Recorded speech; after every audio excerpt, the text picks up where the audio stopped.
تو سیدنا معاویہ بن ابو سفیان رضی اللہ تعالیٰ عنہما یہ بالاتفاق صحابی رسول ہیں، اور یہ ان کی سب سے بڑی عظمت ہے صحابی رسول ہونا۔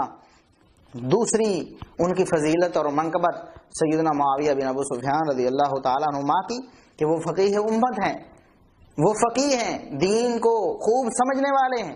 اس کی وجہ بھی میں آگے بیان کروں گا۔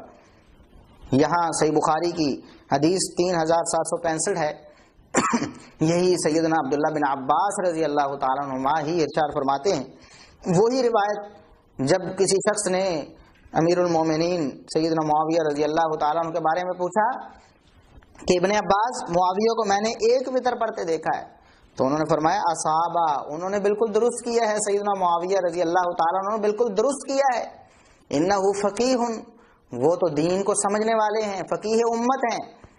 یہ سیدنا ابن عباس رضی اللہ تعالیٰ عنہ کی زبانی سیدنا معاویہ رضی اللہ تعالیٰ عنہ کی وہ فضیلت ہے جو قیامت تک ان لوگوں کے منہ پر تھپڑ کی طرح رسید ہوتی رہے گی۔ وہ فقیہ امت ہیں سیدنا معاویہ رضی اللہ تعالیٰ عنہ، جن کے بارے میں یہ بدزبانی کرتے ہیں، جن کے بارے میں یہ اسحاق جھالوی کہتا تھا کہ معاویہ دے بنو تے دین دا تھوڑا ہی کوئی نہیں۔ ذرا سماعت فرمائیں۔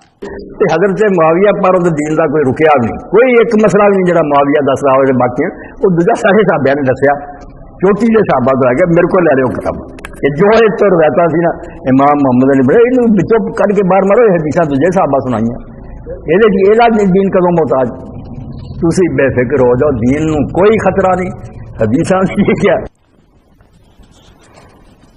یعنی سیدنا ابن عباس رضی اللہ تعالیٰ عنہما ان کو فقیہ امت قرار دے رہے ہیں، اور یہ کہتے ہیں کہ معاویہ کی دین کو کوئی ضرورت ہی نہیں تھی۔ یہ بات کہ اسلام دین کسی ایک شخصیت کا محتاج نہیں ہے، کسی کے بغیر دین کا کوئی نقصان، یہاں تک بات ٹھیک ہے، لیکن کیا دوسرے صحابہ کا محتاج تھا اسلام؟ کیا سیدنا علی رضی اللہ تعالیٰ عنہ کا محتاج تھا؟